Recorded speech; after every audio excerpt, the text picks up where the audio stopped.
Hey, how you doing? This is John's Longbox. This is Theology, and with Cooper, Telepathic Bunny. How you doing? I'm fine, man.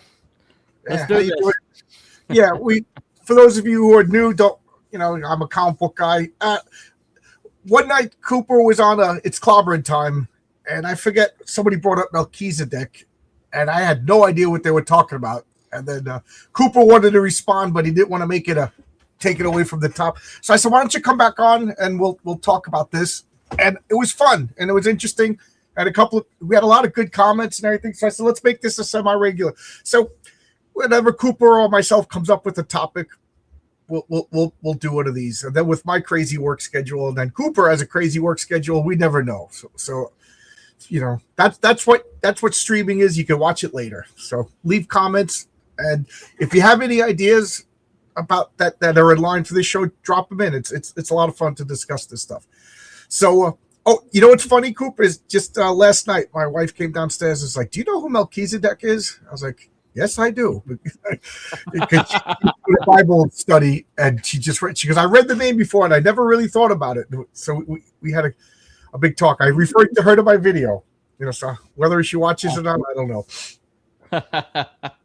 Well, that's the idea, right? Yeah, that's the idea. It's there for everybody on YouTube. Hey, Zach Tan is here. We get our blessing. Great. Thank you, Zach Tan. So today's topic is Jesus the Exorcist.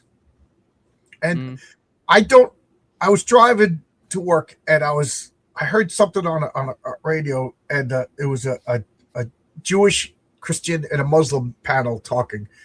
And they were talking about their prospective prophets. And the Jewish guy said, even if Jesus was not the prophet or whatever, he goes, he would still be highly regarded in Jewish lore as a great exorcist. And I never thought of that before. I hear all the stories and everything like that, but what The Exorcist to me is the Blatty movie, and pea soup and head spinning around. But Jesus was an exorcist too, And I think you have to also Jesus was a different animal from what you would call an exorcist, I think. Right. Yeah, I'm just thinking from this Jewish guy's perspective, who he has a different perspective than Christians. Yeah. Well, like it's do an exorcism. They are operating in his name, and so the level of authority is definitely different there. Like when a little kid says, I'm going to get my daddy, they use, and now when Jesus do it, he is the daddy. Yeah. you don't have to get nobody. You don't have to get daddy. Well, Satan himself has only talked to 3 different entities in the Bible. Adam and Eve. He talked to God himself in Job, and he talked to Jesus when he tempted him after 30 days of fasting. In the wilderness. So I mean, you got exorcism, and then you got what Jesus was. So I get the Jewish who don't consider him the Messiah would respect him metaphysically as being a very powerful prophet. So, of course, a lot of them wouldn't even acknowledge that, but Right. Yeah. Well, I guess this was let's be nice panel that I was listening to. Let's be nice panel. Zach, this is a good summary of what I think Cooper was saying exactly. Regular exorcists rely on delegated authority, while Jesus has the inherent. Yeah, Jesus is the one who delegates. Yeah. Okay. So well, he did. He tell this. He tell his disciples that this one only comes out with prayer and fasting. But he was talking about in their authority. He would only come out with prayer and fasting. right. Of course. So I think I'm a couple of years older than you, Cooper, but maybe you remember this. In the 70s, when the movie The Exorcist came out, exorcism was the rage. It was a hot topic. You had like Phil Donahue shows and stuff like that talking about exorcism, and the average American, I maybe just Christians. I don't know. I'm thinking back when I was like 9-10 years old, but everybody was talking about exorcisms, and it was a cult. And then I remember, which Pope? Was it Pope John Paul or the one after him? But before they were popes, they were one of the chief exorcists in the Roman Catholic Church. And I was like, they do that? Like, I you know what I mean? Like it's scary to think of. And of course, I think human beings are attracted to what makes them scared. Is that a control thing or is that a fascination? I think that was Benedict. I think that was Benedict. Yeah, it's Benedict. Think about it. Yeah, it was Benedict. That was an exorcist before him. So I think I wrote down a list of all the times, and let me know if I missed any. But as far as I know, Jesus did exorcisms 6 specific times, and then a couple other times it was kind of like a mass exorcism. I don't know. But the first one was the man with the unclean spirit in the synagogue at Capernaum, Mark 1:23.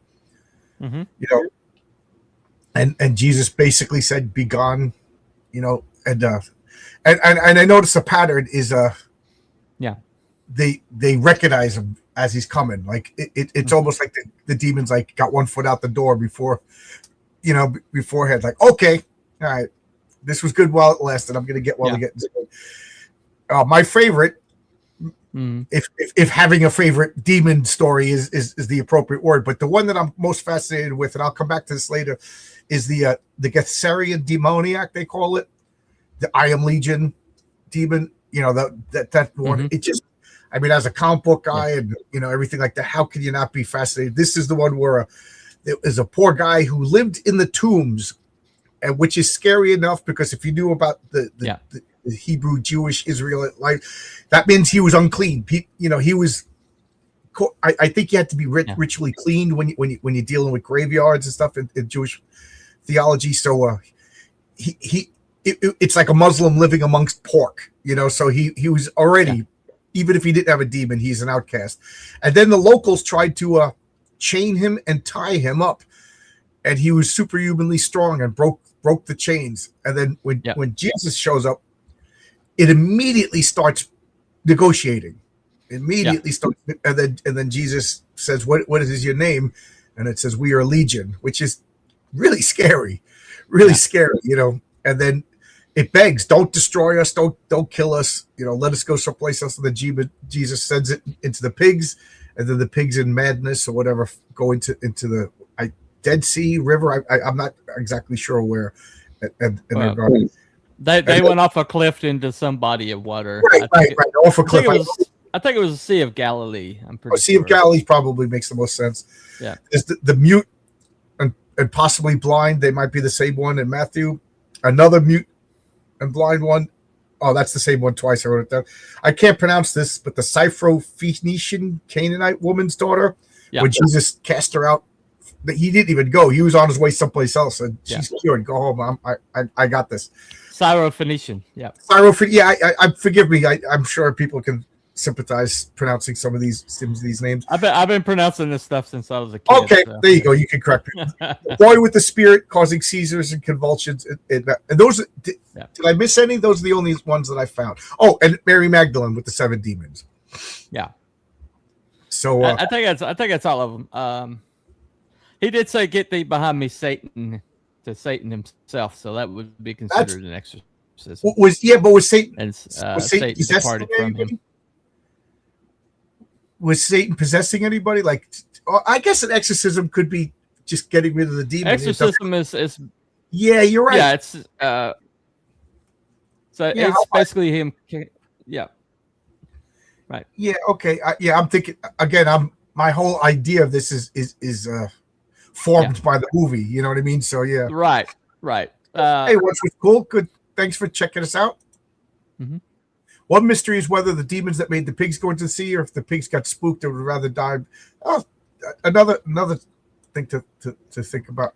So, you know, I've been talking. The demons said that they didn't want him to destroy them, but then he sent them into the pigs, and the pigs destroyed themselves. Right. So, i.e., he did not directly destroy them like they were requested, but they wound up being destroyed either way. But of course, I can't help but think of this: if there were spirits, were they destroyed or their host destroyed? You know, no, the spiritual entities are immortal. Right. That's what I'm thinking. Like they would just like in a D&D term, they would just exercise back into the the unclean plane or whatever they're from. Right. I can't help but put everything into role playing terms. Yeah. Or Tolkien, they went back to Valinor. Not that demons would go to Valinor, but you get the point. Yeah. Well, it does say that whatever Jesus were bound on earth would be bound in heaven. So basically, if you bind one on earth, then they are bound in the afterlife also. Okay. So.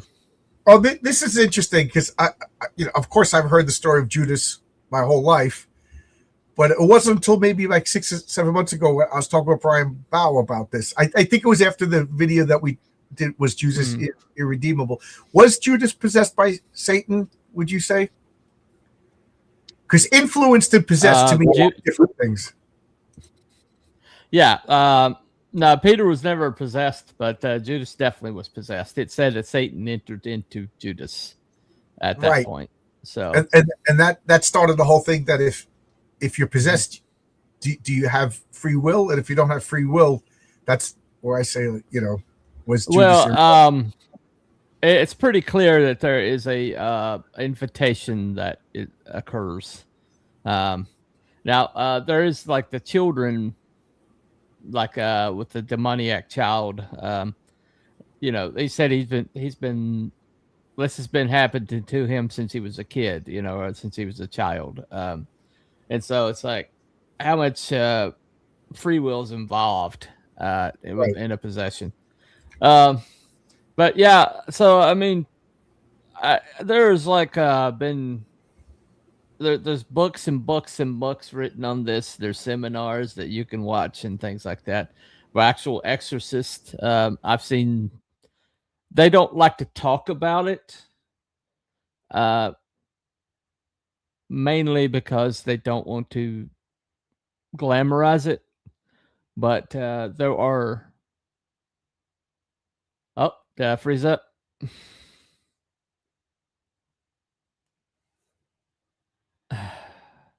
Are you kidding me? Did I freeze? Damn it. Is it me or you?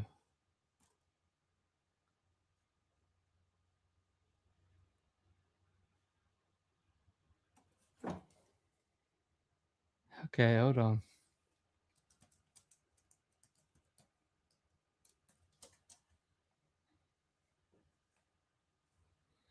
Oh, okay. I guess it was John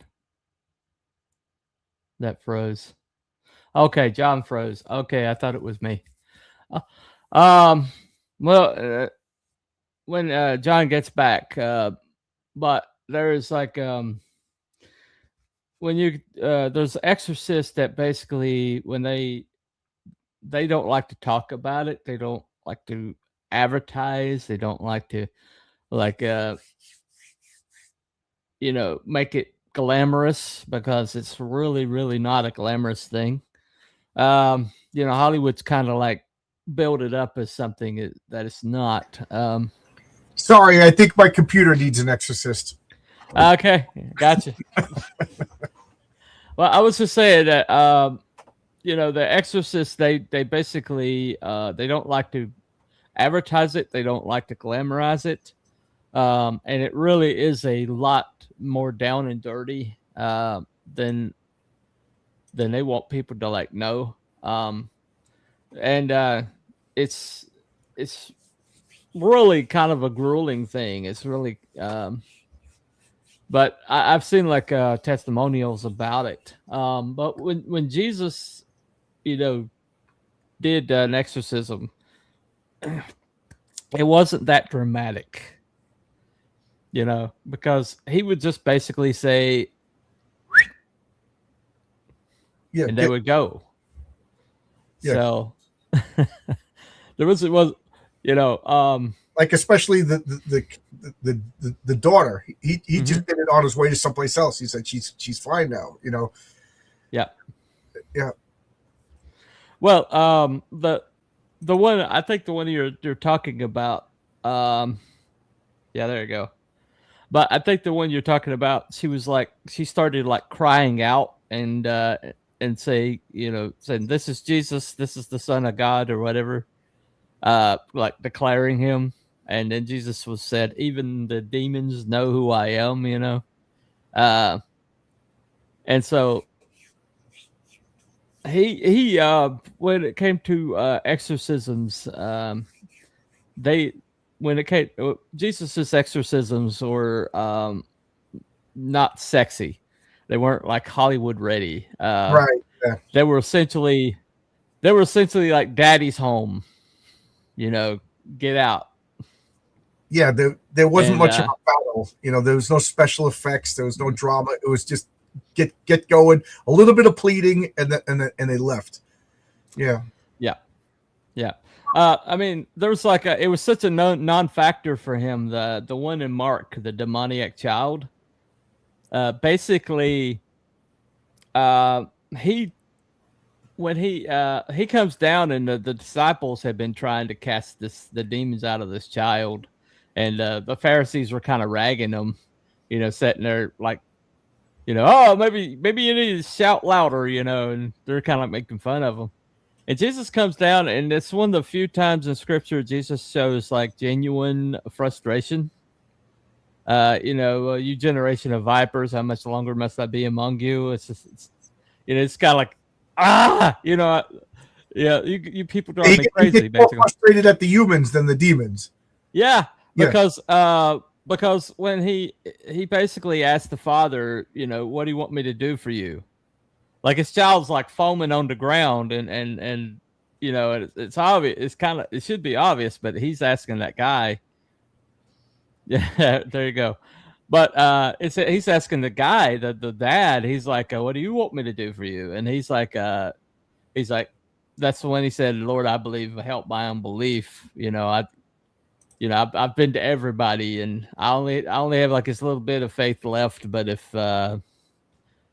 you please help my child, even though I don't have a lot of faith, in, please help my child. And Jesus was basically, the helping of the child wasn't the thing.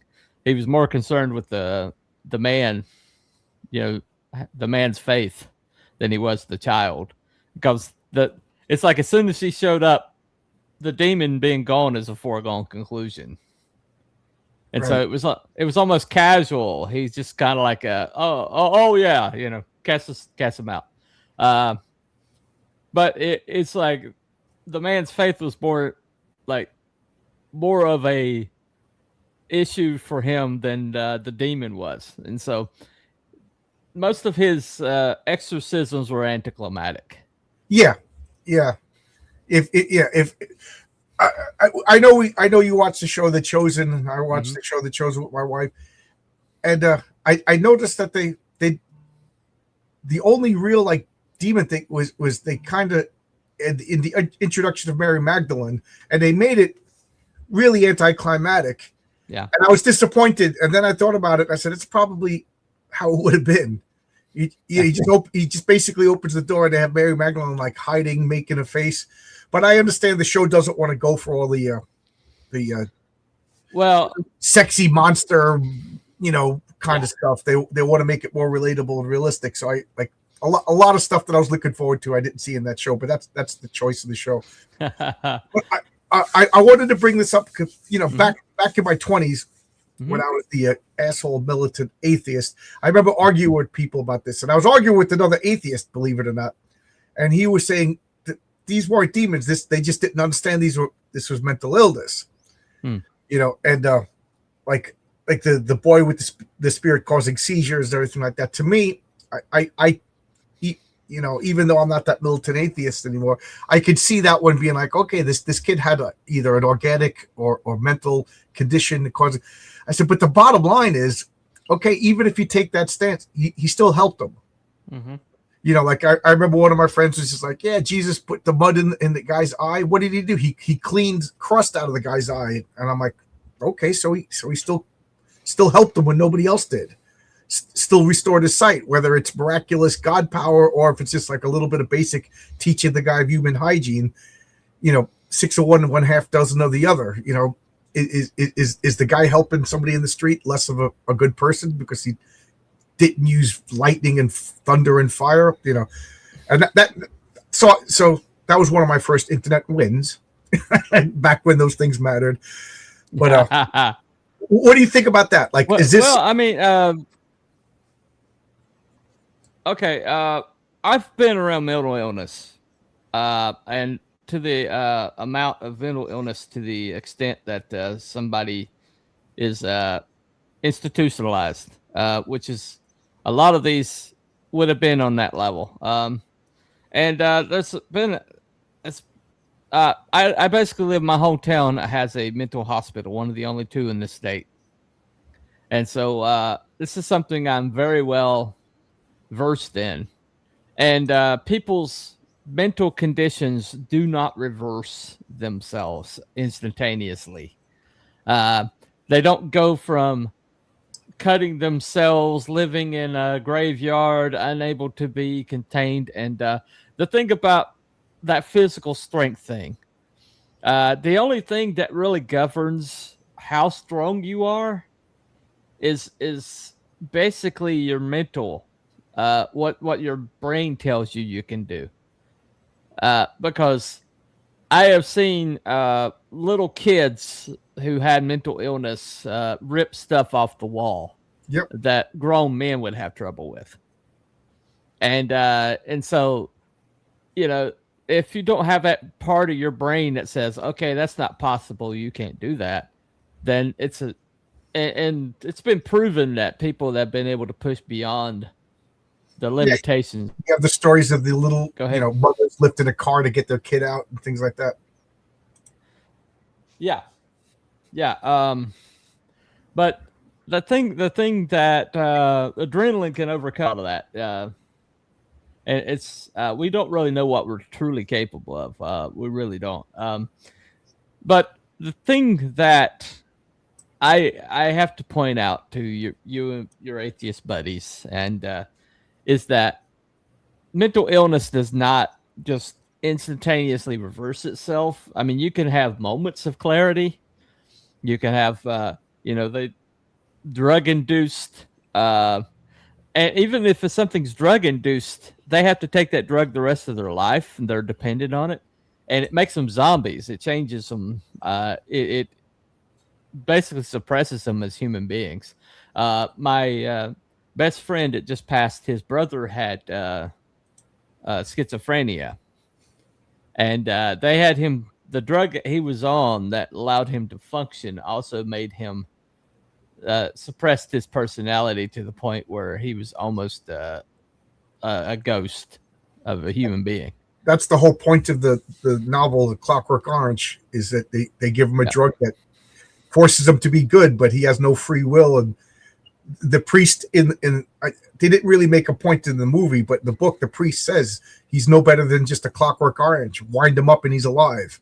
Yeah. The whole point of life is free choice. We want him to choose the right thing, not to be unable to choose the wrong thing. Right. Yeah. Right. But when it comes to these reversals, these people were functional afterwards.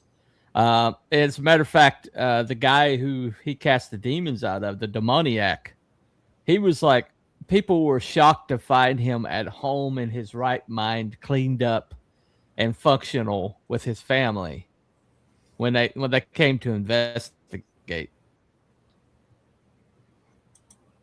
Yeah, he was. Because To me, that was the worst of the who, demons, right? whose pigs destroyed themselves complained to the authorities. They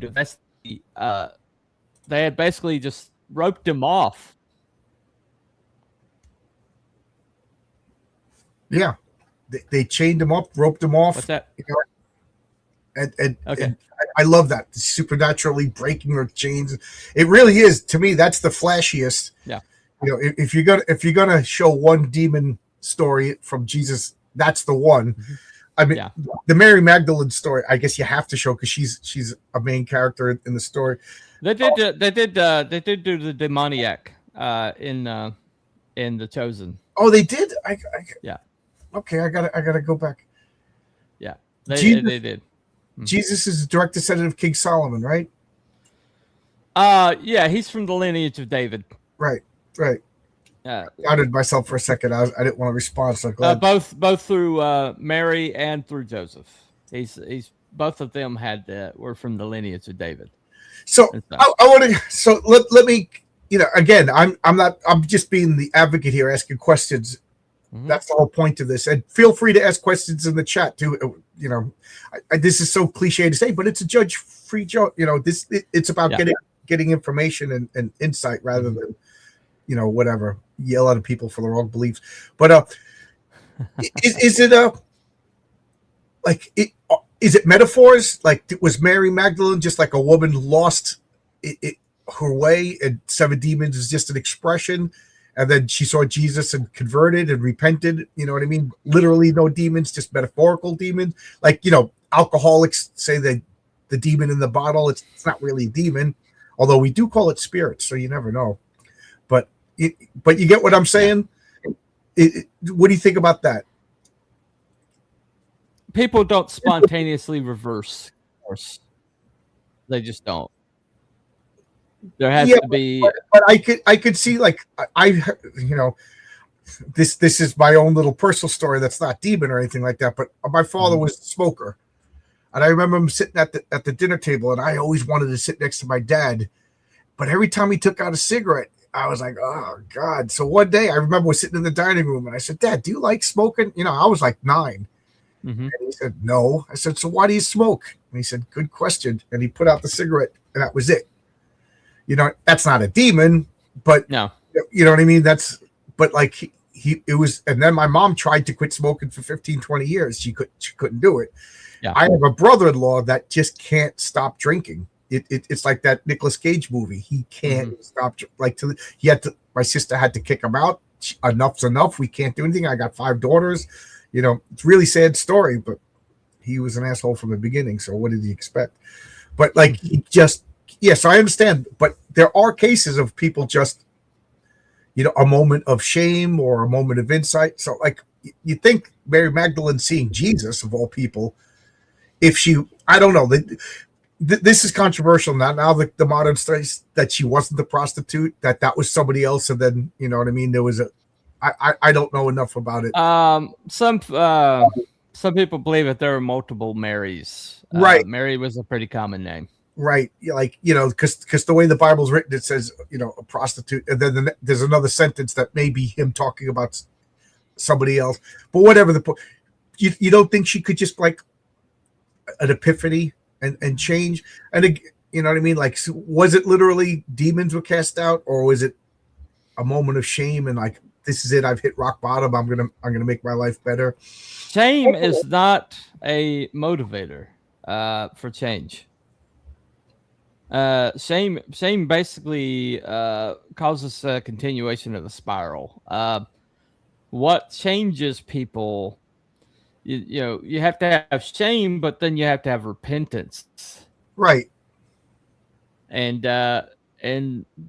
repentance means you turn from something and head in a different direction, and a lot of people have, like the 12-step program is basically it's a repentance checklist is what the 12 steps are, or it's basically a repentance checklist. um, and it's been very powerful for a lot of people, and it's been adapted for a lot of different things. But what we're talking about here is we're not talking about repentance and uh, somebody like being influenced by Jesus and repenting and going a different way. You have stuff like that to happen, like Zacchaeus, for instance. He repented and changed his ways. Excuse me. These when there's a possession and then alteration, and then these changes were dramatic. They went from not being functional humans Right. to being in their right mind and functional. And that doesn't happen without some sort of intervention, dramatic intervention, miraculous intervention. And so we're not talking about people who were even in their full faculties. We're talking about people who were being uh, driven to self-destruction, driven to aggression towards other people, and then instantaneously, after encountering this one man, they were completely changed fundamentally, and they went from unable to live in society to being able to have family, to being Right. able to hold down jobs, to being able to, be part of society again. And it happened just like that. And mental illness doesn't reverse itself. It doesn't spontaneously disappear unless, Well, that's yeah, what I'm saying. Do you think again, devil's advocate over here? Do you think these people could have? It could have been like a moral deficiency, like the one I keep thinking of, like the one with the seizures. That's a physical thing, yeah. But like Mary Magdalene, could she just have been an expression? She was just like a morally deficient woman who was inspired, uh, and then, you know what I mean? Like, that's not mental illness. That's not schizophrenia. That's not an epileptic seizure. This is just, all right. I'm not going to be like this anymore, and now I'm going to be more righteous. You know, I do believe that some people can make a split decision in a moment. I remember one day I was just arguing with everybody on the internet, like around 2009. Yeah, this is not as dramatic, but it's the only thing I could bring up. And I just said, this is making me miserable. I'm going to stop. Cold turkey, and I changed. Became a happier person instantly after that. mm-hmm. Yep. Matt saying Bunny used to be on your channel. I hope he's doing well. Yeah, Bunny's doing well.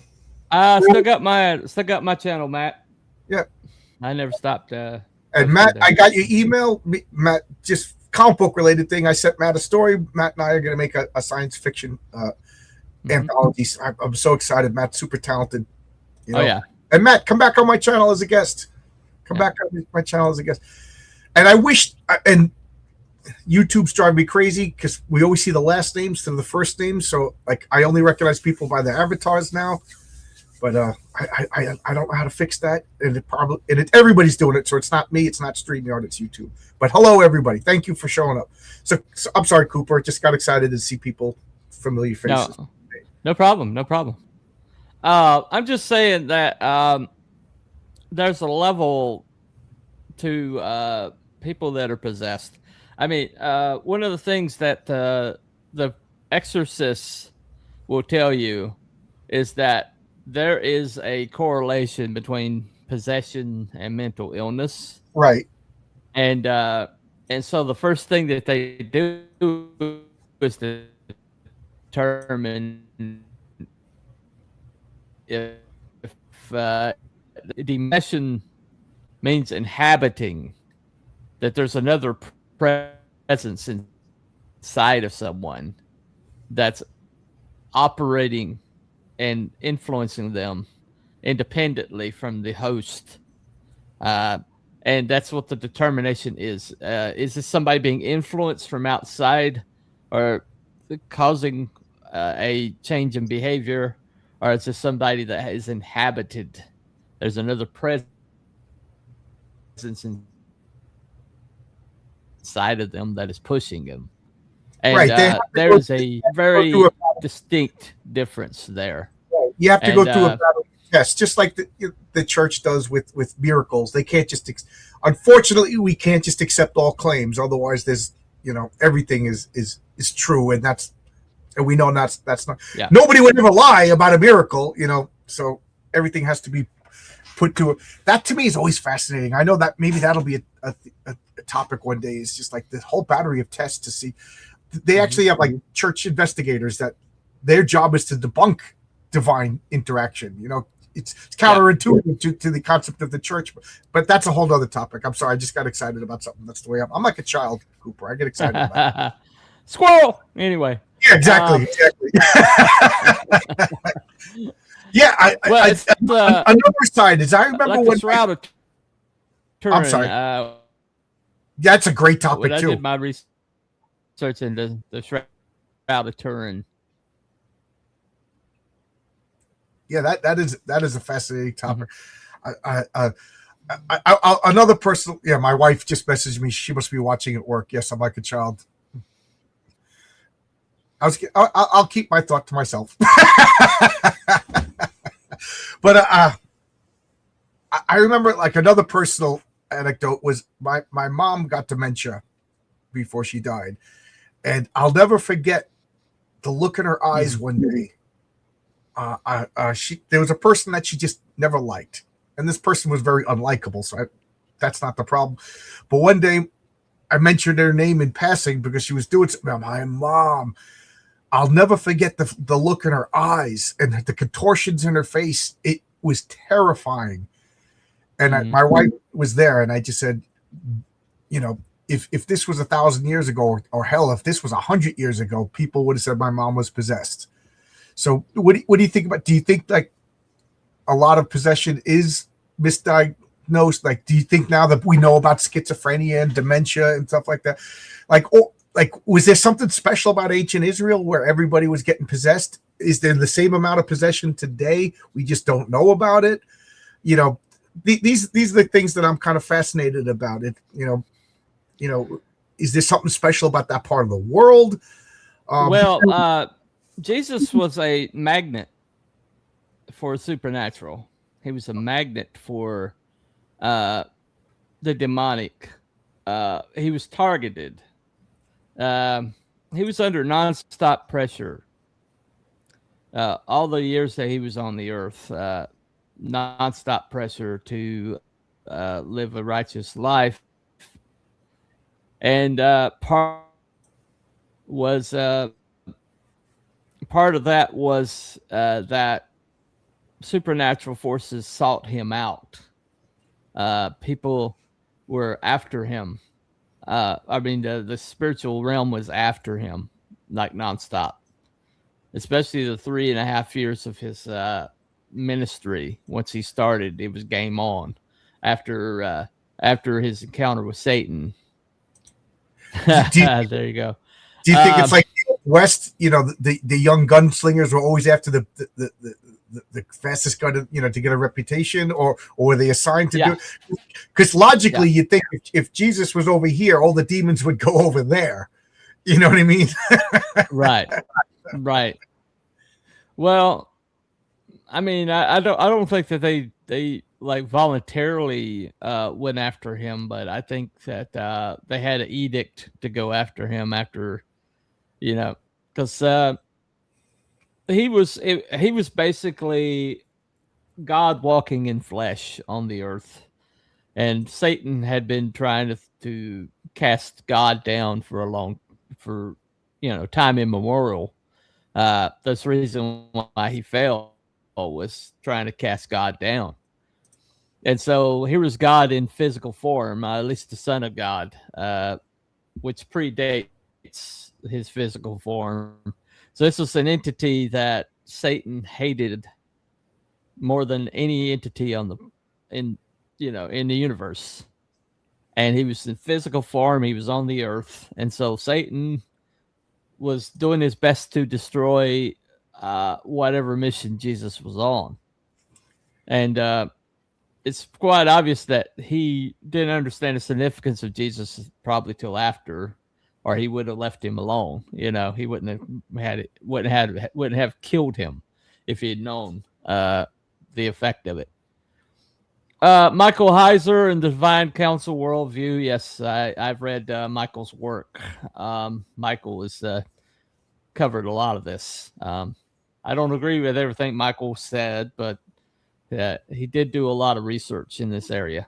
So, but at the same time, that the correlation between demonic possession or demonic oppression and mental illness has been pretty well documented in that, and the especially around the realm of exorcism, that there has been misdiagnosed people that they've tried to do exorcisms on in the past. The incident that the exorcism of Emily Rose was based on.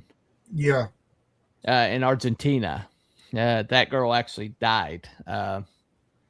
But and there's debate that really gave the church a black eye.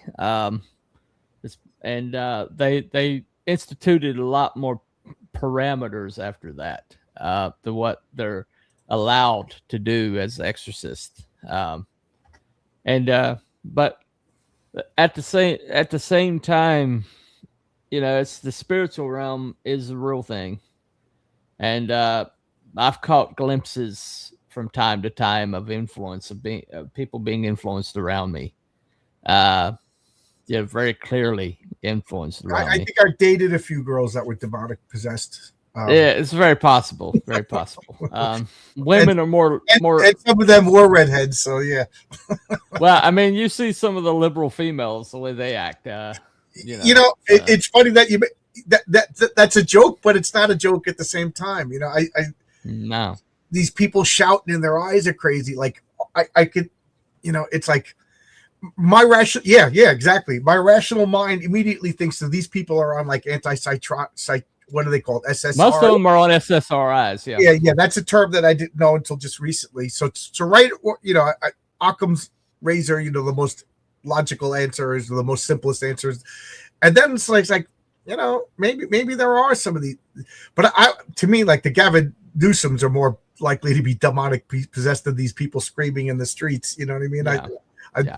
Whatever. I have no love of most politicians, or Nah, you might have a point with Gavin. You definitely have a point with Gavin. If anybody's got a spirit inhabited in him, he's my most loathed politician. Him and Schwab, but Schwab's a politician. That guy's a full-on supervillain.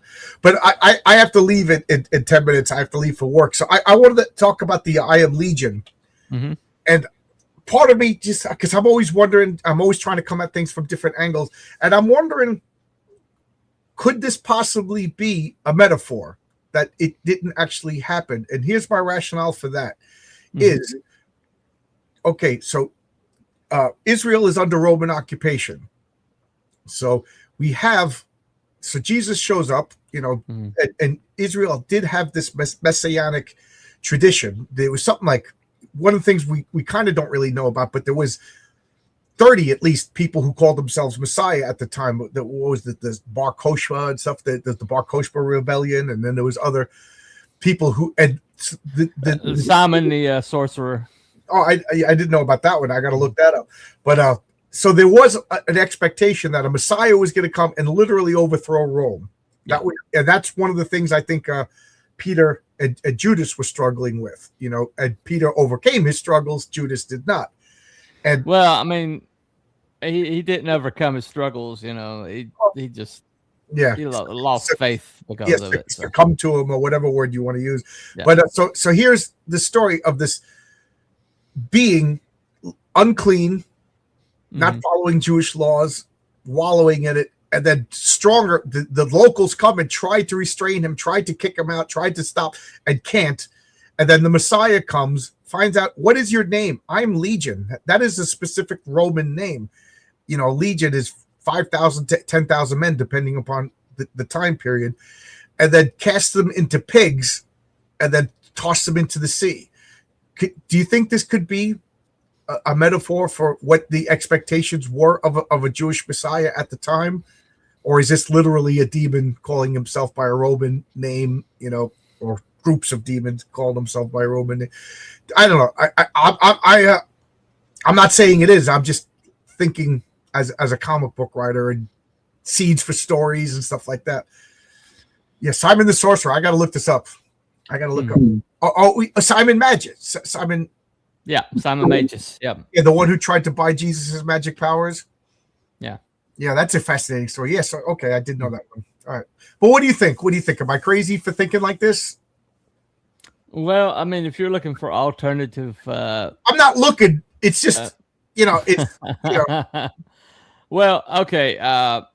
The language there in the translation is there's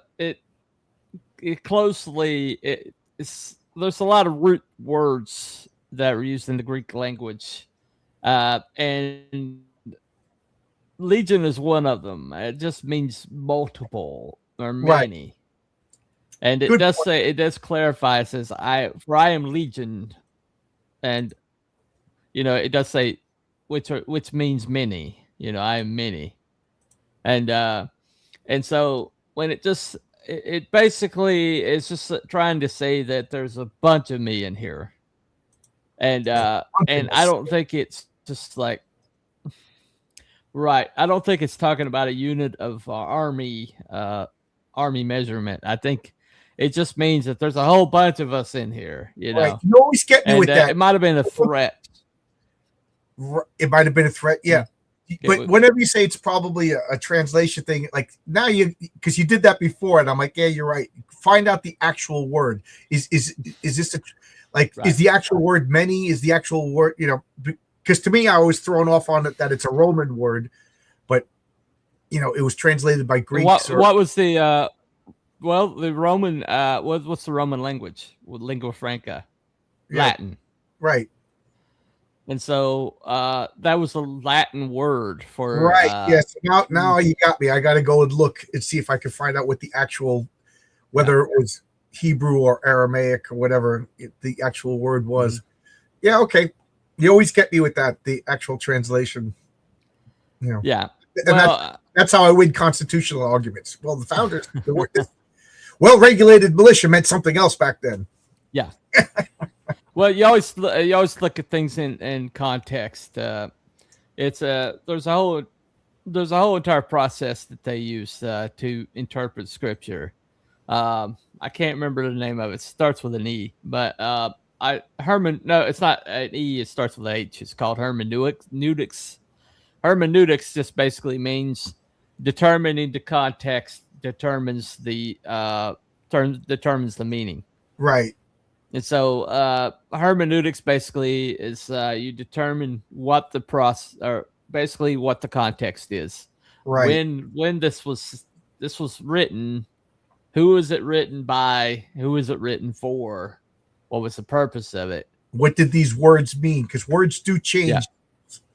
Yeah. They do. Words change over decades, much less centuries and millennia. Right. But yeah, Latin is like the root language for most of the Mediterranean languages, the Romance languages. Latin is usually the core for all of the Romance languages, and so when you see something that's been translated from the Latin, you have to go back to the root word, what it came from to get the determination. And most of the time, because Latin language is so multi-tiered and multi-level, you can have the same word in the same sentence in Latin, and because of the context, the word it's written in the phrase can have an entirely different meaning from the earlier word in the phrase. That's why translation just becomes mad libs sometimes.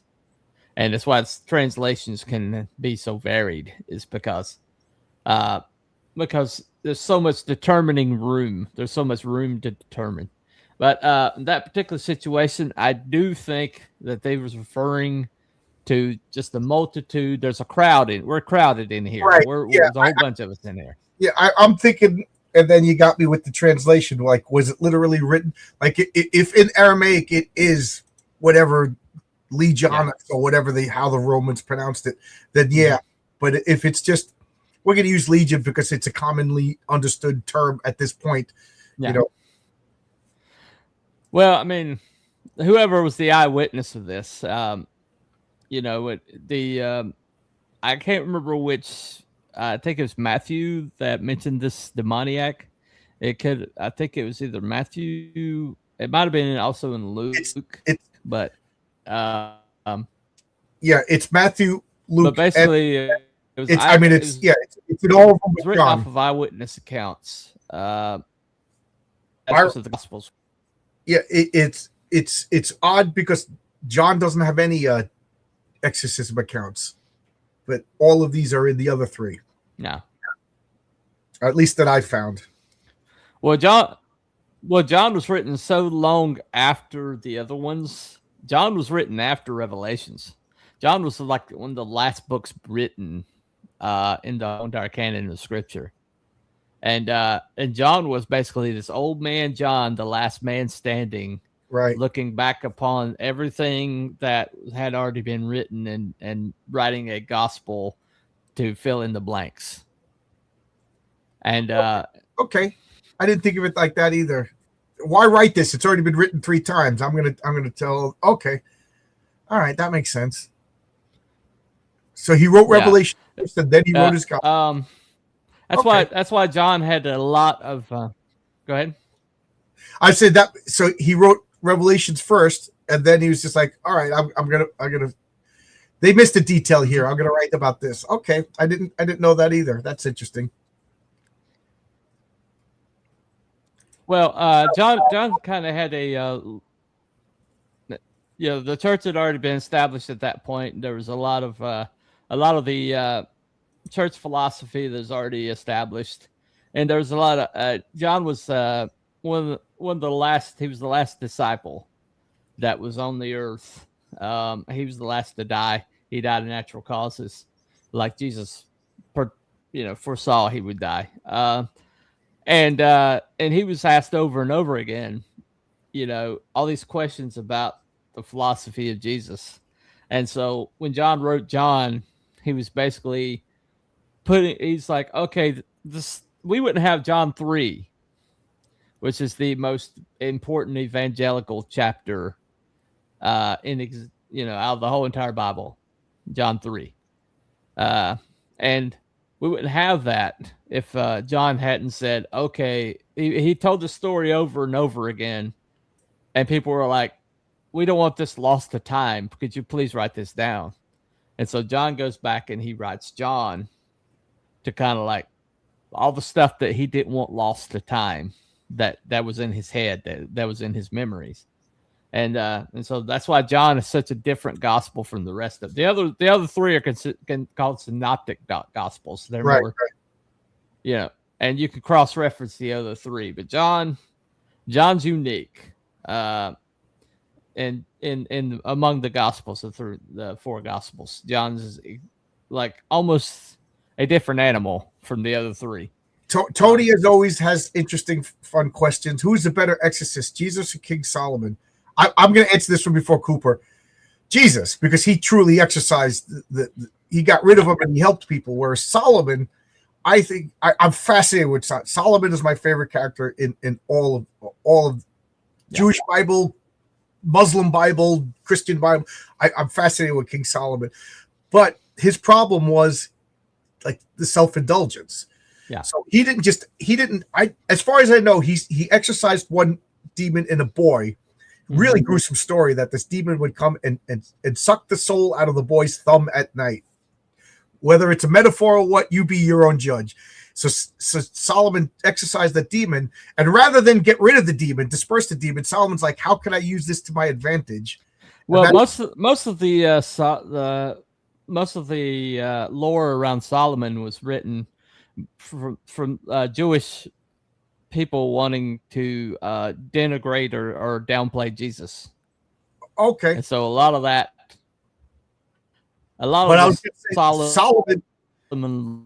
Solomon dwelt too much among the demons, and I think that was his downfall. After Christ lived, and it was the emphasis on like this, like he didn't. I think he truly wanted to help that one boy, and then used it to his advantage, and then started hanging out with these demons. Like he was working with Asmodeus and all of these things to help him, depending upon which scripture you use. And I think he wasn't trying to help people. He was trying to like use them and manipulate them. So by the sheer fact of Jesus just purely exorcised people, Jesus all the way. Solomon trapped them and used them and whatever. I have no sympathy for the demons, but I'm just saying Solomon did it for his own glory. Well, comparing Solomon to Jesus is like comparing a co-worker to the boss man. Right, yeah. And by the way, I would just like to say that Marcus is pooping during work. Thank you, Marcus, for sharing. I know he meant peeping and he mistyped, but still, I'm a child and I gotta giggle. Yeah, there you go.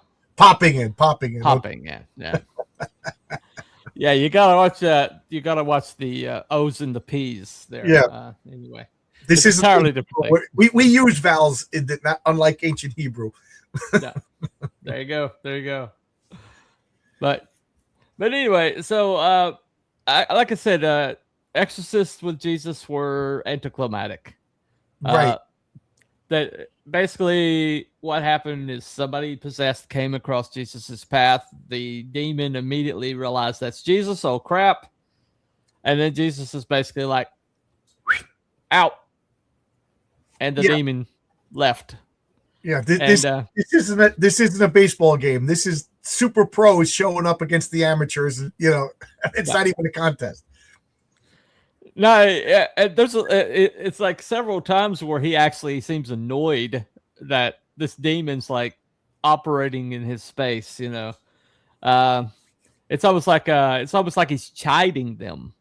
Like a parent came home and the kids are messing around, and the parent's like, "Hey, what are you doing?" All the kids, oh crap, and he's just basically like, "Get out of them, get out." And boom, they come out. But then it's like the child in that particular one. When he came down and they're messing around, and these disciples, which he had empowered earlier to cast out demons, were trying to do it in their own strength without his authority, and the demons just laughing at him basically. And I find that interesting. That's something that I forgot about, but Jesus basically gave him like a trial period. Go out and preach, like an apprenticeship, and then they went into that, like, you're gonna go out on your own, and they can cast out so I can't help but wonder, like, Judas was going out and casting out demons. You know what I mean? And then came back. Yeah. Was, yeah.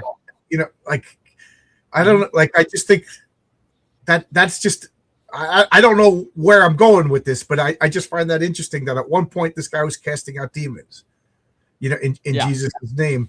And you'd think, wow, this guy gave you the authority to cast out demons, and then betray him. I mean, we did a whole video about Judas, so I'm not going to go back to it, but, it is just interesting to think that. Yeah. Yeah, I mean, Judas was in the inner circle. I mean, he was Right. in the he was next to Jesus. He was in Jesus's presence, and Right. yet he was the devil from the beginning, and Jesus knew he was the devil from the beginning.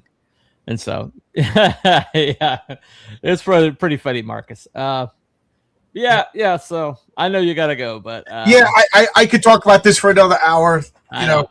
If we like last night, I was on for 3 hours with RJ. Like at midnight, I got more freedom to talk. But now I got to go get cleaned up, get ready for work. But this is interesting. Mm-hmm. And Cooper, you come up with topics too if you want. And chat if you have any. Put them in the comments. Don't put them in the chat because it's impossible to see the chat once this is done being live. So if anybody has any topics that you'd like to us to talk about, and this is an open invite. I keep inviting Luke Stone, but he's the busiest man in the planet. Mm-hmm. Between all the things that guy's doing. So it would be fun to have a bunch of people talk. That's what this is. It's discussion. We can agree, disagree. Just don't get mad at each other. Don't yell at it. You know what I mean? But it's fun, interesting stuff to talk about. But Cooper knows a lot of some of my comic book stories, that some biblically inspired stories. Yeah. As I swallow a beard hair. but I got to get going. Anybody? Anything you want to say, Coop? No. Y'all have a very good day. God bless. Yep. And see you, everybody. Thanks a lot. And who knows when we'll do this again? It's in a regular show. But bye-bye. It's time to say goodbye, kids.